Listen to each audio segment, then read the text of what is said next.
Magandang araw mga kabayan, bigyan niyo ako ng ilang segundo dahil special ang araw na to, August 14, birthday ko ngayong araw. Pero ang pinaka-special, meron akong bagong kanta na i-release, JD Inborn. Kung gusto niyo manood ng horror type, ulitin ko, horror type na music video, eto siya, nasa screen, papakita ko. May mga kasama akong models dyan na gumanap sa ating music video. Kung interesado kayong pakinggan at panoorin, nasa comment section yung link. Huwag niyo rin kalimutan na mag-comment ng hashtag JDInborn. Malaking tulong yan para mas marami pang makanood ng music natin. Minsan ko lang to ginagawa, parang every birthday ko once a year. Kaya sana supportahan ninyo mga kabayan. Maraming salamat. Ang kwentong ito ay hango sa totoong buhay. Mula ito sa isa nating kabayan na itago na lang natin sa pangalang Delphine.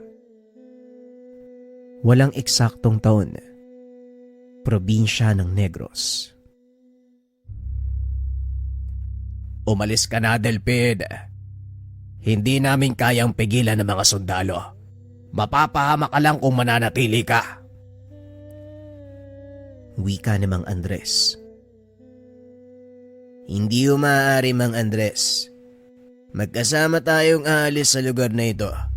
Kung mamamatay man ako, mas gugustuhin kong mamatay ng lumalaban. Tugon ni Delphine. Huwag nang matigas ang ulo. Umalis ka na habang may panahon pa. Hindi na kita kayang protektahan. Sugatan na ako. Unti-unti na rin nanghihina. Babagsak na ang kilusan. Siguro napapanahon na para mamuhay ka ng mapayapa. Magpakalayo-layo ka. Bata ka pa, Delphine. Malayo pa ang mararating mo sa buhay. Kaya piliin mong mamuhay ng marangal. Tugon ni Mang Andres. Hindi, Manong. Hindi po ako aalis nang hindi kayo kasama. Pakiusap, tumayo na po kayo. Aalis na tayo dito. Muling wika ni Delphine. Huli na ang lahat para sa akin, Delphine. Ngunit ikaw nagsisimula pa lang ang buhay mo. Huwag mo itong hayaang masayang ngayong gabi. Eto, dalin mo ang punyal.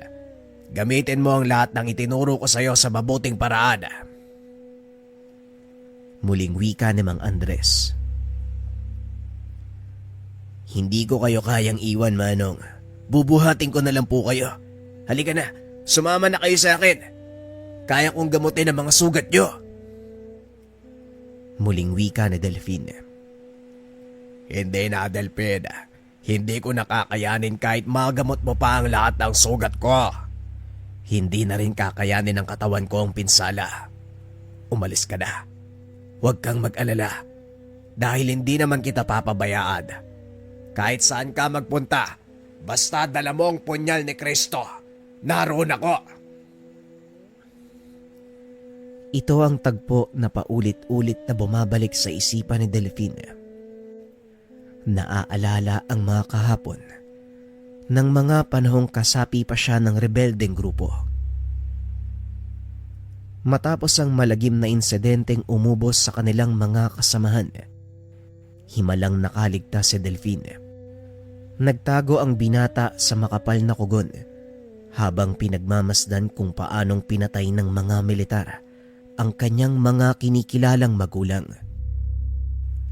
Bata pa lang si Delphine nang kupkupin siya ni Mang Andres.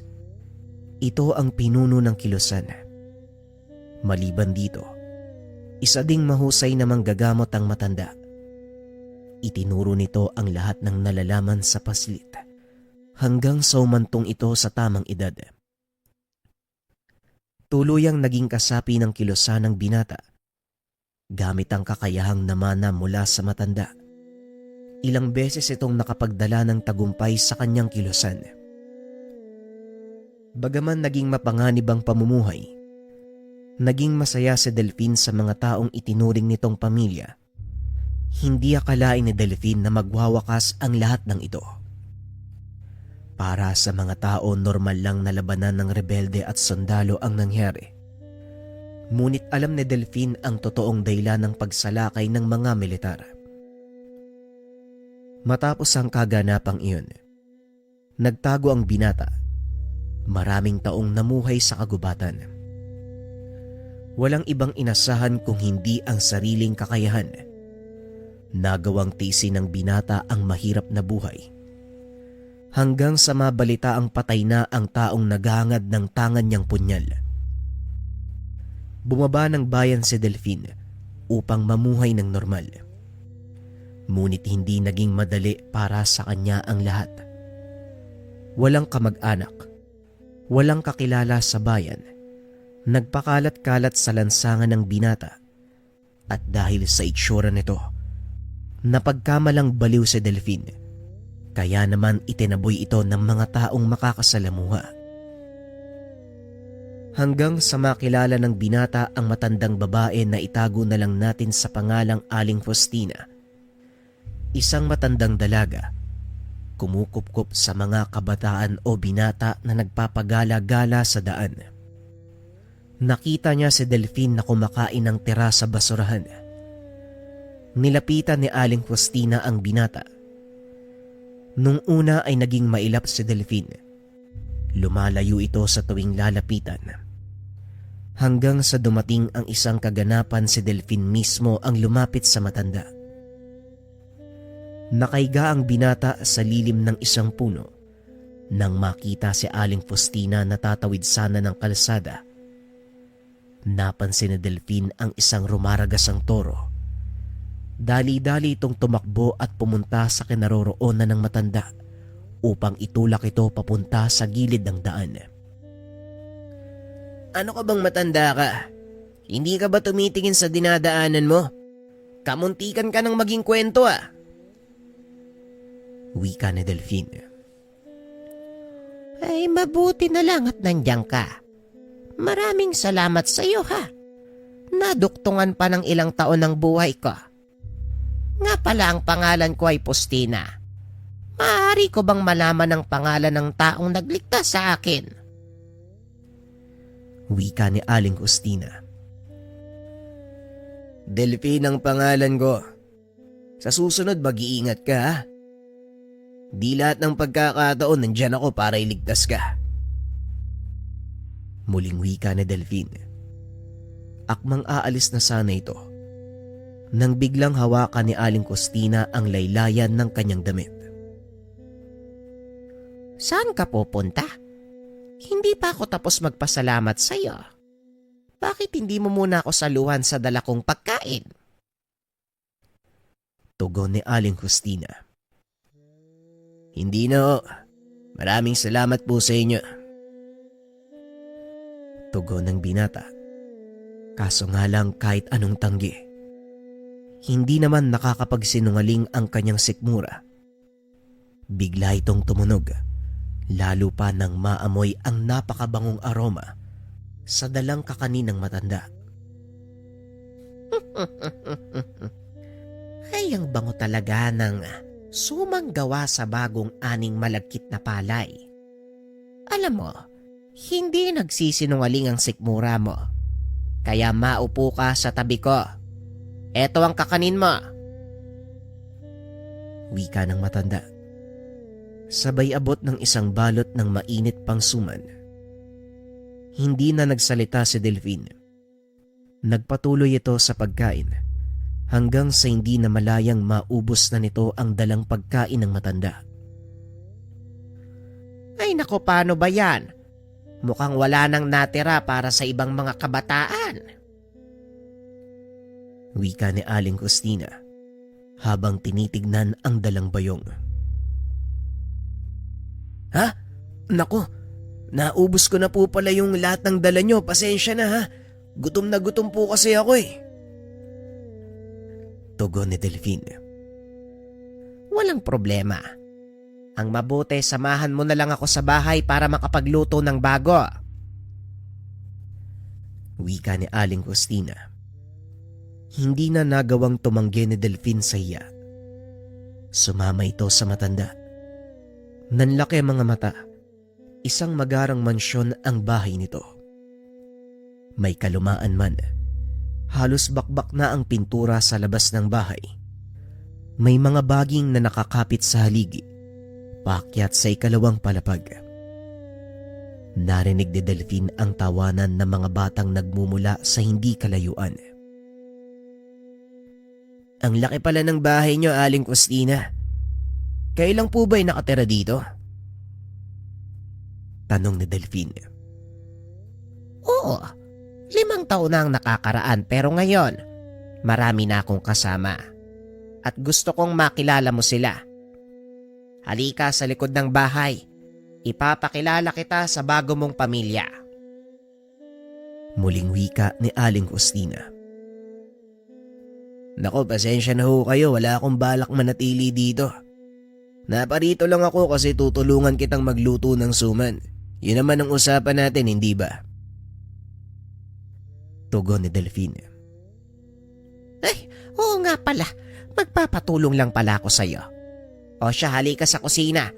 Nang masimulan ko na ang pagluluto. Wika ng matanda. Nagsimulang magluto ang dalawa. Si Delphine ang nagkayod at nagpiga ng niyog. Samantalang si Aling Costina naman ang naghahalo ng malagkit. Inantay ng binatang matapos ang pagluluto bago tuluyang nagpaalam. Siguro luto naman na yung suman, Aling Costina. Pwede na siguro akong umalis, ano? Wika ni Delphine. Hindi naman sumagot ang matanda. Habang nag-aantay ng sagot, biglang pumasok ang isa sa mga kabataang naglalaro sa labas. Nanay Postina, nandito na naman po sila. Wika ng paslit. Tinatayang mga 8 taong gulang ito. Kitang-kita ni Delphine ang takot sa mga mata ng bata. Papasukin mo sa bahay ang mga kapatid mo, Bobot. Sabihin mo sa kanila na huwag lalabas hanggat hindi ko sinasabi. Alam mo na ang gagawin. Kilos na! Wika ni Aling Costina. Mabilis namang kumilos ang paslit. Nagsipagpasukan na ang mga bata sa mansyon. Naglakad si Aling Costina papunta sa sala. Lumabas ng tahanan upang harapin ang sinasabing panauhin. Costina, magandang hapon sa'yo. Alam mo na ang dahilan kung bakit kami nandito. Siguro naman hindi na kailangang ipaalala sa'yo. Wika ng lalaki. Nakatayo lang sa likuran ni Aling Costina ang binata at nakikinig sa usapan. Pasensya na. Pero wala kayong makukuwang kahit ano sa akin. Kaya makakaalis na kayo. Muling wika ni Aling Costina. Nagmamatigas kang matanda ka. Sinong ipinagmamalaki mo? Yang balbas saradong taong grasa na nasa likod mo. Wika ng lalaki. Napalingon si Aling Costina sa kanyang likuran at nakitang nakatayo sa Delphine. Anong ginagawa mo dito? Akala ko ba aalis ka na? Tanong ni Aling Costina. Sana nga ho aalis na ako eh. Pero mukhang gusto ko munang makipaglaro sa mga to. Sino po ba sila? At bakit kanila tinatakot? Tanong ni Delphine. Wala kang kinalaman dito. Kaya huwag kang makikialam. Kung ayaw mong kumitid ang iyong dadaanan. Muling wika ni Aling Costina. Matagal nang kumitid ang daan para sa akin, tanda. Kaya wala na akong panghihinayang kung ano man ang mangyari sa akin. At isa pa, hindi kita hayaang gulpihin ng mga lalaking yan. Wika ni Delphine. Anong pinag-uusapan yung dalawa? Ano, tanda, magbibigay ka ba? O baka gusto mong masaktan na naman? Pati yung mga batang kasama mo dito, hindi ko napapalagpasin. Wika ni Brando. Sa pagkakataong iyon si Delphine ang sumagot. Walang mabibigay sa'yo yung matanda, kaya umalis na lang kayo. Wika ni Delphine. Aba, ang lakas ng loob mo ah. Nakikialam ka. Hindi mo ba nakikita kung gaano kami karami? Muling wika ng lalaki. Kitang-kita ko kayo. 1, 2, 3, 5. 5 lalaki na walang silbi. Ang lalaki ng katawan nyo. Bakit hindi kayo magganap ng trabaho? Wika ni Delphine. Inawat ito ng matanda ngunit hindi nagpapigil ang binata. Aba, matabil ang dila ng isang to ha. Baka gusto mong mauna sa listahan. Wika ni Brando sabay senyas sa kanyang mga kasama. Nagsipagsuguran ang mga ito papunta sa kinakatayuan ni Delphine. Laking gulat ng matanda dahil imbis na tumakbo ay sinalubong pa ito ni Delphine. Isa-isang pinabagsak ng binata ang mga kasamang lalaki. Sa isang iglap, nakita niyang nakahandusay sa lupa ang mga tauhan. Naglabas ng baril ang lalaki. Tinutukan si Delphine. Masyado kang pakialamero ah. Sige nga, subukan mong ilagan ang bala ng baril ko. Wika ni Brando. Sinabi ko naman sa'yo huwag kang makialam eh. Ayan tuloy, pati ikaw nalagay sa alanganin. Yang taong kinalaban mo si Brando. Isa sa mga tauhan ng pinakamayamang tao dito sa bayan. Hindi magdadalawang isip ang taong yan na patayin ka, iho. Kaya kung ako sa'yo, umalis ka na. Wika ni Aling Pustina. Ngunit parang hindi nakikinig ang binata. Brando ang pangalan mo? Alam mo bang delikadong maglaro ng baril? Muling wika ni Delphine. Hindi nito alintana ang panganib na kinakarap. Sa halip na umiwas ay nilapitan nito si Brando. Ay, hanggang dyan ka lang. Huwag kang lalapit kung ayaw mong sumabog yung bumbunan mo. Wika ni Brando. Sa hindi malamang dahilan, nakaramdam ito ng matinding takot sa binata. Nanginig ang tuhod at halos hindi na makatayo ng maayos. Bigla niyang hinagis ang baril at tumakbo palayo. Nagsipagsunuran naman ang mga kasamahan. Ngunit bago tuluyang makalabas ng bakura ng matanda ay nag-iwan ito ng banta. Babalikan kita at sisiguraduhin kong pagbabayaran mo ang ginawa mo, taong grasa. Wika ni Brando habang tumatakbo palayo. Alam mo ba kung ano ang ginawa mo? Pinatakbo mo ang pinakamatapang na tauhan ni Don Raimundo. Ibang klase ka pala, no? Sabihin mo nga sa akin kung sino ka ba talaga. Wika ni Aling Pustina. Wala ho. Ordinaryong tao lang po na marunong tumingin ng patas sa kapwa. Sige ho, aalis na ako.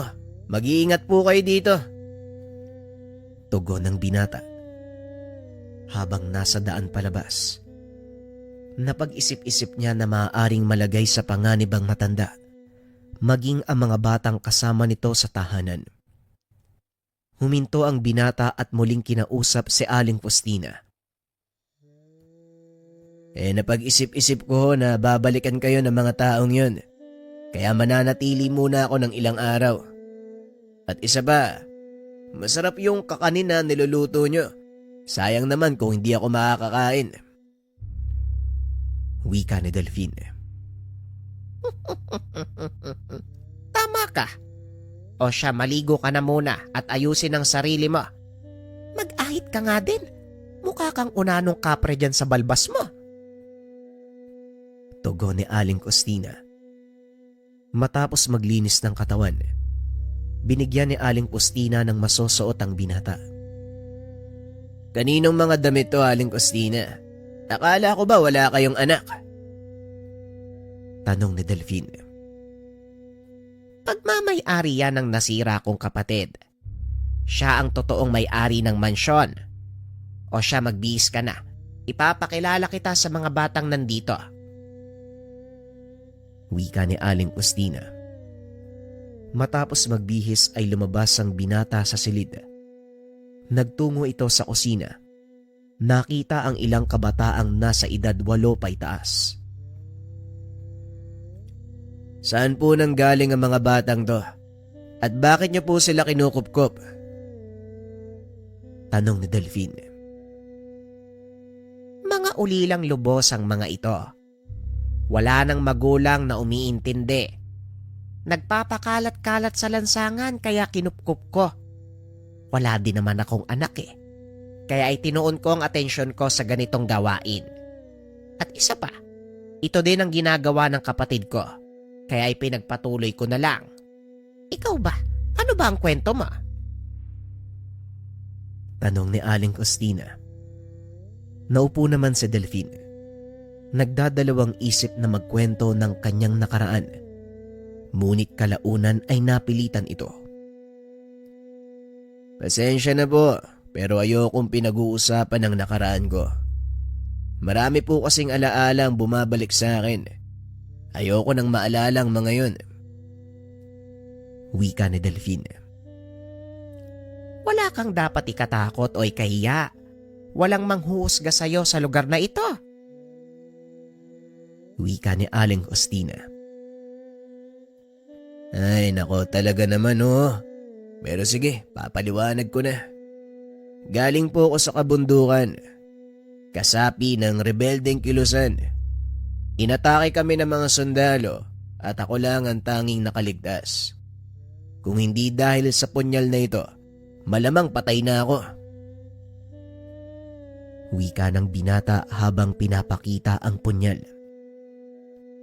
Tinignan nitong maigi ni Aling Costina.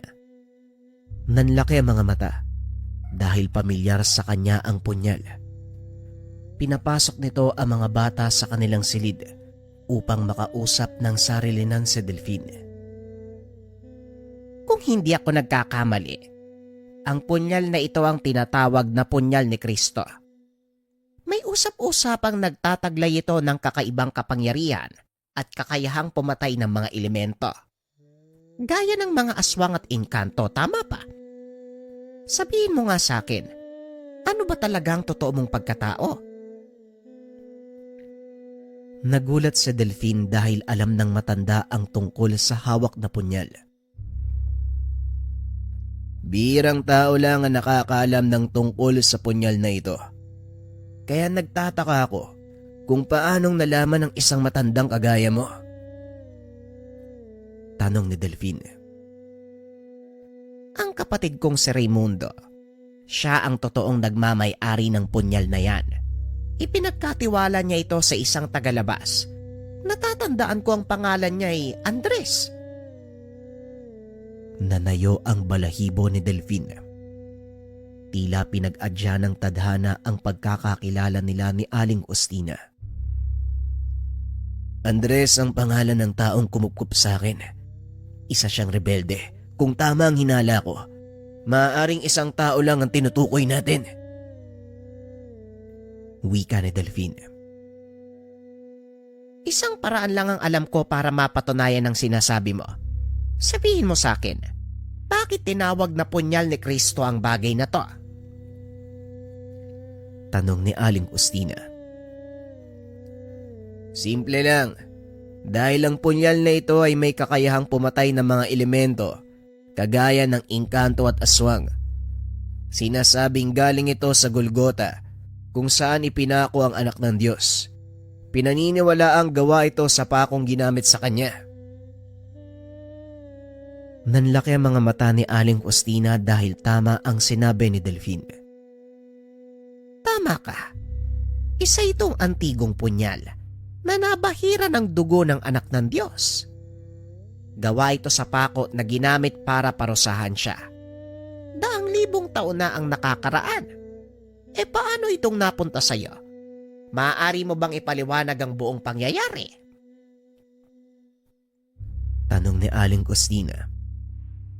Pinaliwanag ng binata ang nangyari bago pa man mapunta sa kanyang pangangalaga ang punyal. Ayon kay Delphine, dating sundalo si Mang Andres. Maliban pa dito, mahusay na antingero at manggagamot ang matanda. Napabilang ang matanda sa isang lihim na samahang nangangalaga sa mga banal na kagamitan. Pinamumunuan ito ng isang prominenteng tao. Ngunit ni minsan hindi ito pinangalanan ng matanda para mapangalagaan ang reputasyon. Nang mga sandaling iyon, nagkaroon ng malaking hindi pagkakaunawaan sa organisasyon. Nagkawatak-watak ang grupo. Tanging ang pinuno at si Mang Andres na lang ang naiwan. Tinangay din ng ilan sa mga kasapi ng samahan ang 2 pang banal na gamit na nasa pangangalaga ng grupo. Samantalang ang punyal ni Kristo naman ay naiwan sa pinuno. Sa tagal ng panahon, nagkasakit ang pinuno. Nagpa siya itong ibigay kay Andres ang punyal para mapangalagaan. Ang mga susunod na tagpo ay pagbabalik tanaw ayon sa salaysay ni Mang Andres. Wala na akong ibang pwedeng pagkatiwalaan, Andres. Ikaw lang ang alam ko na kayang mag-alaga ng punyal na ito. Hindi na magtatagal ang buhay ko kaya pakiusap. Huwag mo nang tanggihan pa ang alok ko sa'yo. Alam kong malaking responsibilidad ang inatang ko sa balikat mo. Malaki ang tiwala ko sa'yo, kaibigan. Wika ng pinuno. Nang mga panahong ito, nasa edad 30 pa lang si Mang Andres. Kung tutuusin, bata pa sa kasalukuyan niyang ranggong kolonel. Huwag kang mag-alala, pinuno. Hindi ko hahayaang mapa sa kamay ito ng masasamang loob. Karangalan ng pagkatiwalaan ng isang banal na gamit. Ako na ang bahala. Sisiguraduhin kong mananatiling ligtas ang punyal sa akin. Tugon ni Andres. Mahusay. Kakausapin ko ang aking kapatid tungkol sa bagay na ito. Alam niya ang kalagayan ko at paniguradong mauunawaan ni Postina ang aking desisyon. Muling wika ng pinuno. Matapos ang pag-uusap na yun, tuluyan na itong namaalam. Pinangalagaan ni Andres ang punyal hanggang sa matuklasan ng isa sa kanyang mga opisyalang tungkol dito. Isa sa mga dating kasapi ng samahan nila Andres ang nagbigay ng impormasyon tungkol sa punyal. Sa takot na makuha ng sapilitan ng sandata, pinili ni Andres ang magbitiw sa tungkulin at mamundok upang mapangalagaan ito. Alam niya ang panganib na maaaring idulot kung sakaling mapunta ito sa maling kamay. Dito na nagsimulang bumuo ng samahan si Andres. Karamihan sa mga kasapi nito ay mga antingero o bertudes na may alam sa totoong kapangyarihan ng punyal. Hindi naging madali kay Andres na itaguyod ang samahan dahil wala siyang koneksyon sa bayan. Hirap sila pagdating sa pangangailangan, lalong-lalo na sa pinansyal. Kaya napilitan ang mga itong mangingi ng tulong sa bayan, ngunit minasama ng mga tao ang kanilang hangarin. Simula noon nabansagan silang bilang rebelde. Ang ilan ay tinotoo ang bansag na ito. Pinangatawanan ang pagiging tulisan para mamuhay sa kabundukan. Hindi naman masisi ni Andres ang mga kasamahan dahil maging siya ay nakaranas din ng hirap. Ito ang nagbigay ng dahilan sa mga sundalong tugisin ang kanyang pangkat. Nang mga panahong iyon, nasa pangangalaga ni Andres si Delfin, kaya nasaksihan nito kung paanong nahirapan ng matanda sa paglipat-lipat ng kampo. Hanggang sa tuluyan silang masukol at wala nang nagawa kung hindi harapin ang kanilang kapalaran. Balik tayo sa kasalukuyan. Yan po ang naging kwento ni Mang Andres at kung paanong napunta sa akin ang punyal. Wika ni Delfin. Walang duda. Ang Andres na sinasabi ko, ang kaisa-isang kaibigan ng kapatid ko. Si Raimundo ang pinuno ng dating samahang kinabibilangan niya. Wika ni Aling Ustina. Itinuring akong totoong anak ni Mang Andres at parang ama na din ang naging turing ko sa kanya dahil siya lang ang nagturo ng lahat ng nalalaman ko. Kung hindi dahil sa taong yun, Malamang wala na ako sa mundong ito. Muling wika ni Delphine. Bueno, tama na ang malulungkot na alaala. Nandito ka na sa tahanan ko at paniguradong ito din ang gustong mangyari ng kapatid ko. Ang punyal na yan, namimili ng kanyang paglilingkuran. At ang ipinakita mo kanina, sa tingin ko, ikaw ang karapat-dapat na magmay-ari ng isang banal na sandata. Wika ni Aling Ustina. Tumayo ito at may kinuwang malit na papel na nakaipit sa ilalim ng imahe ni Kristong nakapako sa krus. Inabot ito sa binata. Sinabihang pag-aralang mabuti ang mga nakasulat doon. Binuksan ito ni Delphine. Nakita ang ilang katagang nakasulat sa salitang Latin. Mga dasal po ito Para saan ito, Manang? Tanong ni Delphine. Yan ang susi para paganahin ng kapangyarihan ng punyal. Ngunit tandaan mo, sa oras na sambitin mo ang mga dasal na yan, makikita mo ang mga bagay na nakikita ng punyal at kusa kang susundan ng mga nilalang na naghahangad nito. Isa na doon ang mga engkanto at aswang. Sa tingin mo, kakayanin mo ba? Tanong ni Aling Ustina. Wala din namang mawawala sa akin Isa pa, napag-isip-isip ko na din na marahil may malaking dahilan si Mang Andres kung bakit niya pinasa sa akin ang gamit. Natatandaan ko kasi nung bata pa ako, palagi niyang sinasabi sa akin, may mga nilalang nakukuha nito. Pero sikapin ko daw na hindi ito makuha sa akin. Kaya upang mapangalagaan ang punyal, siguro nga dapat kong pag-aralan kung paano itong gagamitin. Wika ni Delphine. Napangiti naman si Aling Postina. Tumayo ito at inilapat ang mga kamay sa ulo ng binata. Nagulat si Delphine sa ginawa ng matanda. Ano pong ginawa niyo? Tanong ni Delphine. Binabasbasan ka. Hindi ko pala nasabi sa'yo.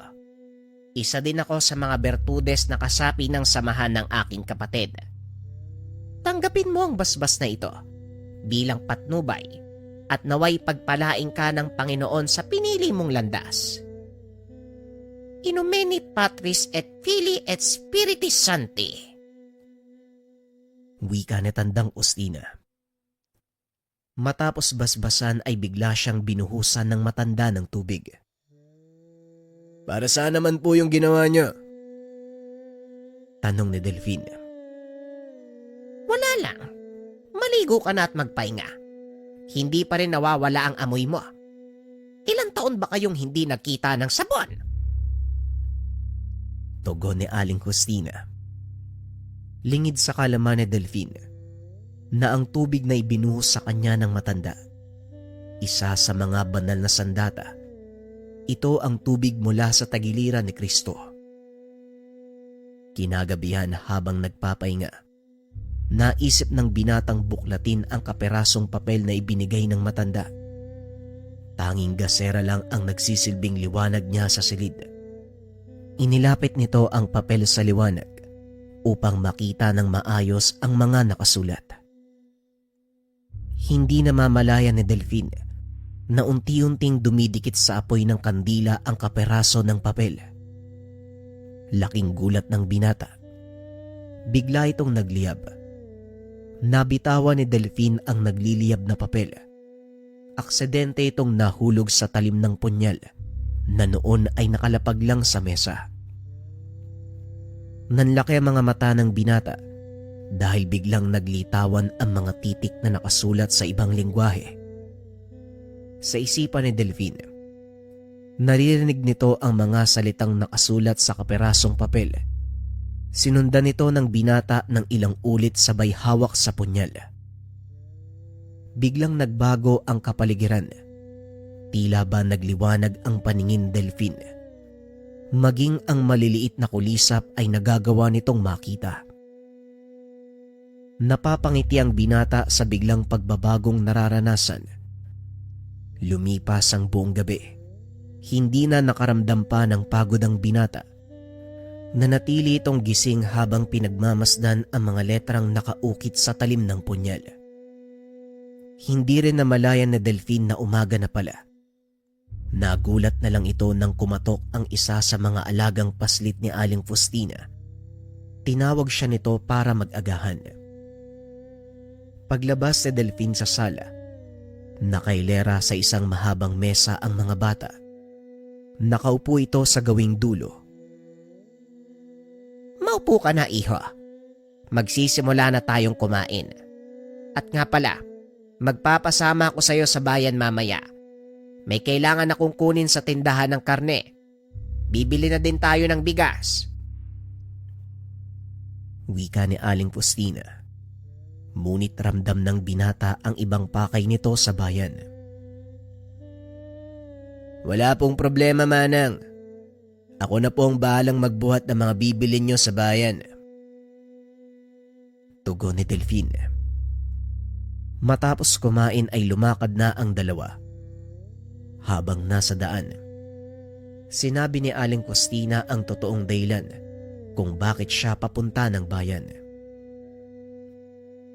Ang pupuntahan natin sa bayan, isa sa mga taong naghahangad ng punyal. Mag-iingat ka, Delphine. Isa siyang aswang. Wika ng matanda. Sinasabi ko na nga ba Pero bakit kailangan natin siyang puntahan? Alam nyo naman po pala na delikado Tanong ni Delphine. Ito ang pinakauna mong misyon. Isang pagsubok. Kung napag-aralan mo ng maayos ang dasal na ibinigay ko sa iyo. Wika ni Aling Faustina. Napailing si Delphine sa sinabi nito. Kung ganon, binabantayan nyo pala ako kagabi. Anong sinasabi mo? Magkatabi lang ang silid natin. Naririnig kita. Paulit-ulit mong binabasa ang mga dasal. Wika ni Aling Faustina. Ilang minuto pa ang nakalipas. Narating na nila ang sinasabing tindahan ng karne. Napahinto sa ginagawa ang mga matador nang makitang dumaan si Delphine. Patuloy na naglakad ang binata at pasimple itong lumingon. Nakita ni Delphine na nakasunod sa kanya ang mga matador. O paano ba yan? Magkita na lang tayo mamaya sa bilihan ng bigas. May kukunin lang akong pinatahi ko. Muling wika ng matanda. Tumango lang si Delphine. Naglakad papunta sa gawing dulo ng pamilihan. Masyadong maraming tao sa lugar, kaya minabuti nitong pumunta sa lugar kung saan walang tao. Nilingon nito ang mga matador. Laking gulat ng binata dahil wala na ang mga ito. Nagpatuloy sa paglalakad ang binata hanggang sa makarating ito sa bandang talahiban. Napahinto si Delphine dahil nakita niyang nakatayo ang mga matador. May hawak na itak ang mga ito. Tignan mo nga naman. Hindi na namin kailangang hanapin ang punyal dahil kusa na itong lumapit sa amin. Wika ng isa sa mga matador. Kayo pala ang sinasabi ni Tandang Faustina. Matanong ko lang, bakit ba gusto niyong makuha ang punyal kahit alam niyong maaari kayong mamatay? Tanong ni Delphine. Yun mismo ang dahilan. Isang punyal sa mga sandatang kinakatakutan ng aming lahi. Kaya gusto naming makuha para mabawasan ang mga sandatang maaaring makapatay sa amin. Wika ng matador. Ganun ba? Mahusay na estratehiya, pero pasensya na. Hindi yan ubra. Wala akong personal na galit sa inyo. Pero isa ito sa mga misyon ko. Wala sanang personalan. Wika ni Delphine sabay bunot ng punyal. Bagyang napatras ang mga matador nang makita ang nagliliwanag na talim ng sandata. Pasalamat ka at terikang araw. Hindi ka namin magagawang labanan. Pero huwag kang mag-alala. Dahil mamayang gabi, bibisita kami sa inyo. Wika ng isa sa mga matador. O sige, aasahan kita ha. Nga pala, anong pangalan mo? Tanong ni Delphine. Tawagin mo kong Gudo. Tandaan mong mabuti dahil yan na ang huling beses na maririnig mo ang pangalan na yan. Tugon ng nilalang. Sabay takbo palayo. Hindi na humabol pa ang binata dahil biglang dumami ang tao sa paligid. Bumalik na lang ito sa palengke, pinuntahan ang sinabing lugar ni Aling Ustina. Pagkarating doon wala pa ang matanda. Naupo muna si Delphine sa tabi ng tindahan. Habang nakatambay napansin nito na panay ang tingin sa kanya ng isang lalaki. Nagbubuhos ito ng bigas sa mga sisidlan. Dahil nasa binata ang atensyon, natapon ang ginagawa nito. Dahil sa nangyari nagalit ang may-ari ng bigasan, napatingin kay Delphine. Ikaw naman, alam mong nagtatrabaho ang tao, ginugulo mo. Umalis ka nga dyan. Tumayo ang binata. Akmang lalakad na sana nang bigla itong tawagin ng may-ari ng bigasan. Sandali nga lang. Parang nakita kita kung saan eh. Taga dito ka ba? Parang may kamukha. Pero hindi pwedeng ikaw yon. Napakadungis ng taong yun eh. At mukhang hindi mapagkakatiwalaan. Wika ng matanda. Grabe naman ho kayo. Hindi ko po kilala yung sinasabi niyong tao. Baka kamukha ko lang. O sige na ho, mauna na ako. Tugon ni Delphine. Bago ito tuluyang umalis, muli siyang hinawakan ng matanda. Ang totoo niyan, kailangan kong tulong mo. Alam kong ikaw yung taong sinasabi ni Postura. Halika, tumuloy ka sa tindahan nang maipaliwanag ko sa iyo ang lahat. Wika ng matanda. Hindi na nagawang tumanggi ni Delphine. Sumunod ito sa matanda. Nang makarating sila sa loob ng tindahan, dinala siya sa bodega na imbakan ng mga bigas. Ano po bang maitutulong ko? At bakit niyo ako dinala sa bodega? Tanong ni Delphine. Ang lugar na ito ay pinamumugaran ng isang nilalag. Taon-taon, may namamatay sa bodegang ito. Hindi nakikita ang bangkay. Ilang tauan ko na din ang nawala dahil sa nilalang na yon. Kaya nais ko sanang hingi ng tulong mo para palayasin at kung kailangan, patayin mo kung ano man ang nilalang na nandito. Wika namang Sixto. Dito na naunawaan ni Delphine ang gustong ipagawa ni Aling Faustina sa kanya. Sige ho, titignan ko kung anong magagawa ko. Maraming salamat, iho. Maiwan na kita. Pasensya ka na, natatakot kasi talaga ako eh. Wika namang Sixto. Matapos ay dali-dali itong lumabas ng bodega. Isinara ng binata ang pintuan. Inantay na magpakita ang sinasabing nilalang. Napaka-alinsangan sa loob ng lugar. At ang tanging pasukan ng hangin, isang maliit na bintana sa bandang itaas ng dingding. Ilang minutong nakalipas, biglang nakaramdam ng pagkilos ang binata. Napansin nito ang aninong nakatago sa mga sako ng bigas. Kung sino ka man, magpakita ka. Bakit ka pumapatay ng tao? Tanong ni Delphine.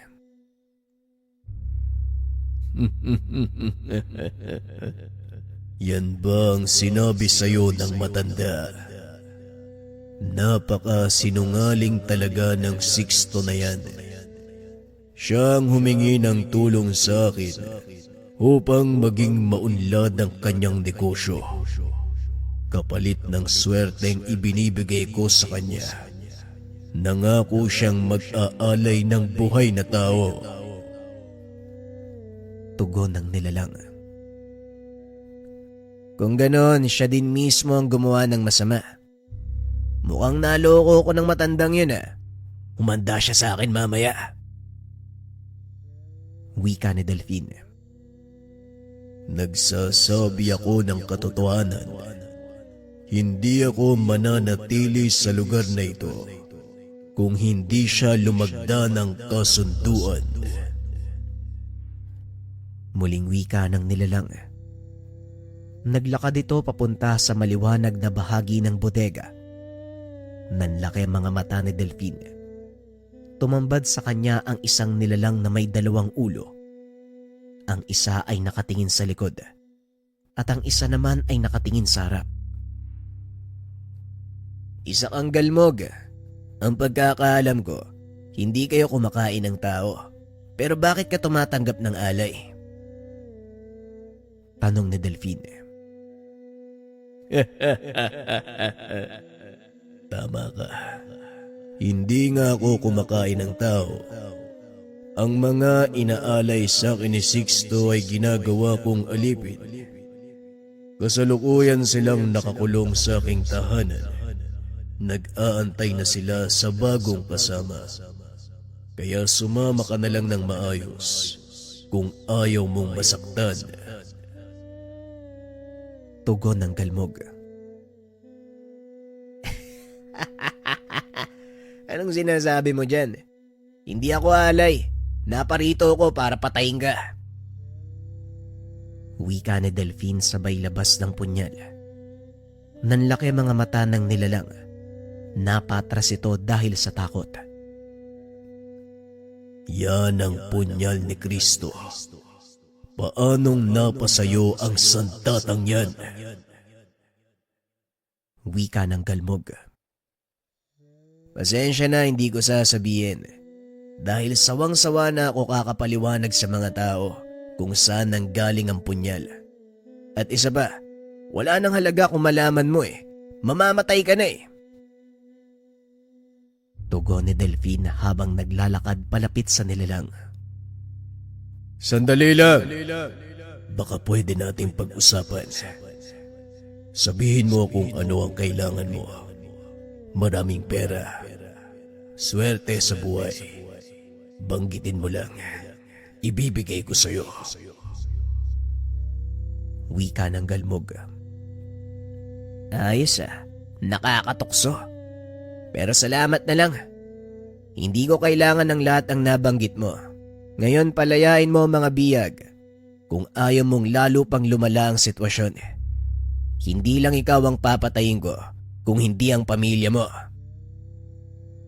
Wika ni Delphine. Pag-iusap. Huwag mong idamay ang pamilya ko. Pumapayag ako sa gusto mo. Wika ng galmog. Mabuti naman kung ganon. Simulan mo na ang pagpapalaya sa kanila. Utos ng binata. Kaagad namang binuksan ng nilalang ang isang lagusang nasa pagitan ng hilera ng mga bigas. Naglabasan ang mga kalalakihang nakakulong sa lugar. Sinunod ko na ang gusto mo. Kaya ngayon tumupad ka sa iyong pangako. Huwag kang mag-alala. Hindi ko gagalawin ang pamilya mo. Pero ikaw, ibang usapan yun.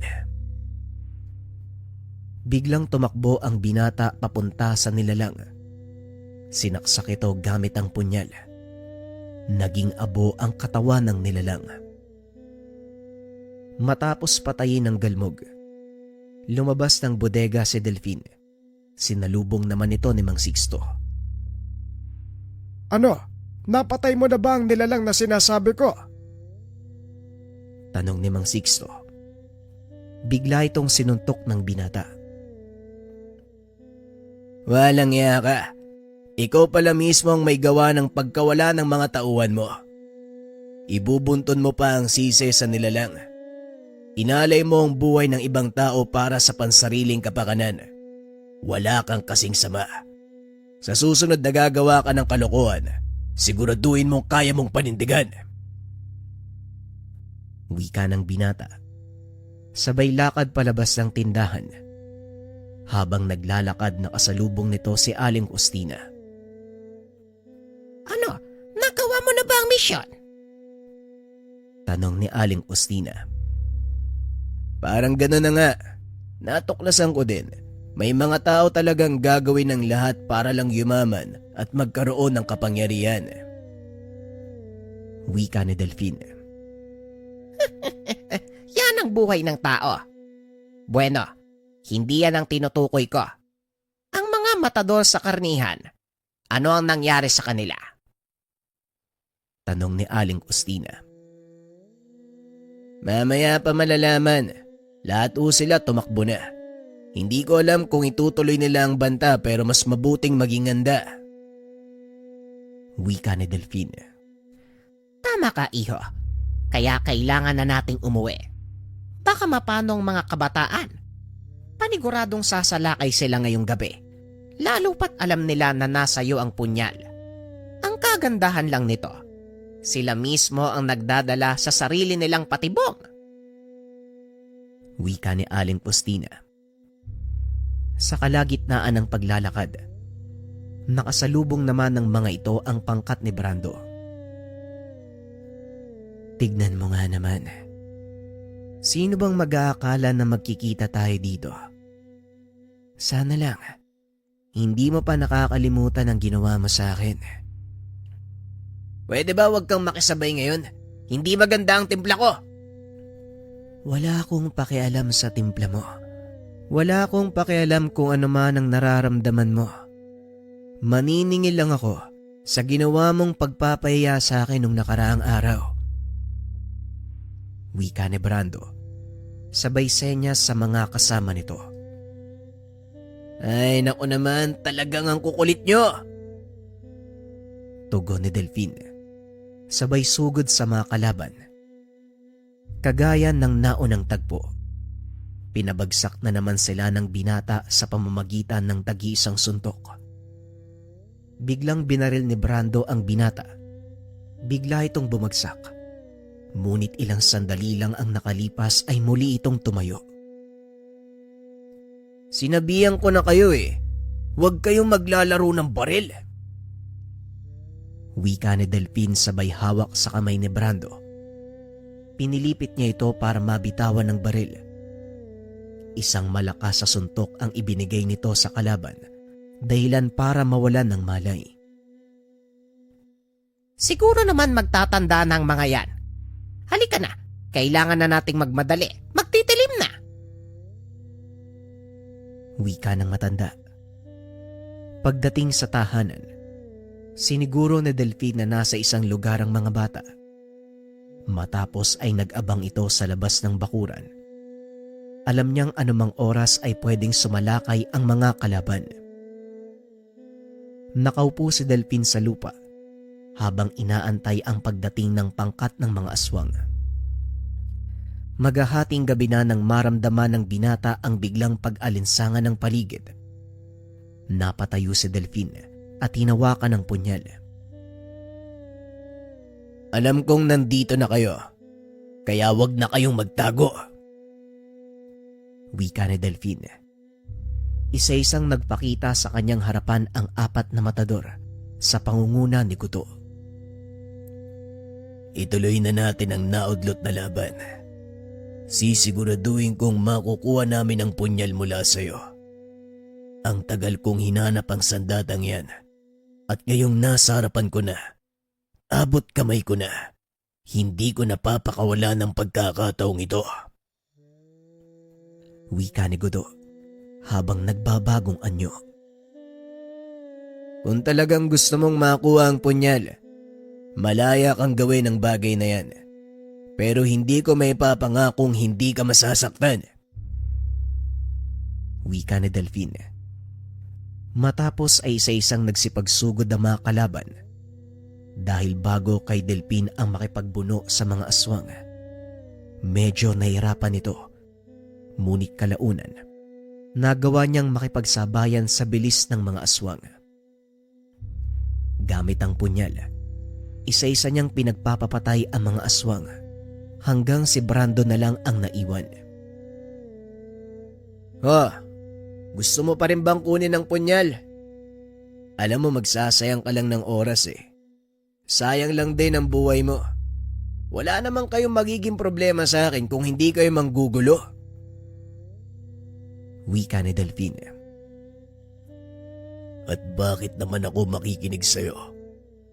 Kayong mga tao ang nagsisilbing pagkain naming mga matataas na nilalang. At ang tanging nakaharang para matupad ang ganong batas, yang hawak mong punyal. Sa oras na mapa sa kamay ko ang sandatang yan, wala nang makakadlang sa akin. Wika ni Godot. Tinignan ni Delphine ang punyal. Muling ibinaling ang tingin kay Godot. Yan ba talaga ang gusto mong mangyari?